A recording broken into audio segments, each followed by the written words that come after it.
বিরতির পর স্বাগত। এবার চোখ রাখছি ধর্মনগরের দিকে। ধর্মনগরের বিভিন্ন জায়গায় রীতিমতো অভিযোগ যে নেশা কারবারিরা প্রতিনিয়ত অবৈধভাবে তারা তাদের রমরমা বাণিজ্য চালিয়ে যাচ্ছে। পুলিশ ইতিমধ্যেই সজাগ দৃষ্টি রেখে কাজ করছে বলে জানা যাচ্ছে। তারই পরিপ্রেক্ষিতে গতকাল একজন কুখ্যাত নেশা কারবারিকে গ্রেফতার করেছে পুলিশ। আটককৃত ব্যক্তির নাম হেলাল উদ্দিন, বয়স 30 বছর, পিতার নাম বাবুল মিয়া, বাড়ি ভাগ্যপুরে।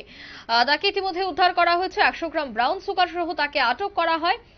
এখন দেখার বিষয় যে তার বিরুদ্ধে বা আটক করা ব্যক্তির বিরুদ্ধে কি পদক্ষেপ গ্রহণ করা হবে সে বিষয়ে পুলিশ আধিকারিকরা কি বলছেন শোনাবো।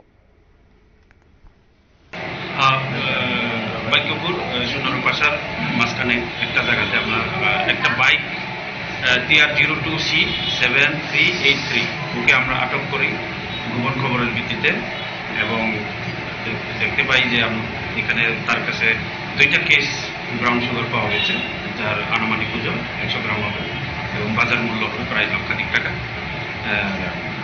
তাকে ডিটেইন করা হয় এবং আমরা সিজ করি। সিজ করে ওকে আমরা NDPS মামলায় কেস রেজিস্টার। ওর নাম হলো হেলাল উদ্দিন, তার বাড়ি হলো ভাগ্যপুর, ওয়ার্ড নম্বর 5 তার বাড়ি।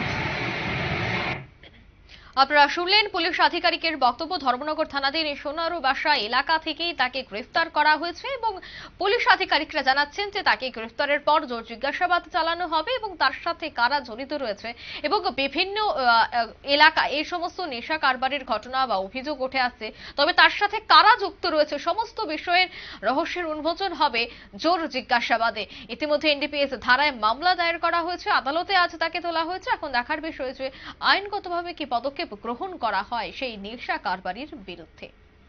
নিয়ে নিচ্ছে ছোট্ট একটি বিজ্ঞাপন বিরতি, সঙ্গে থাকুন।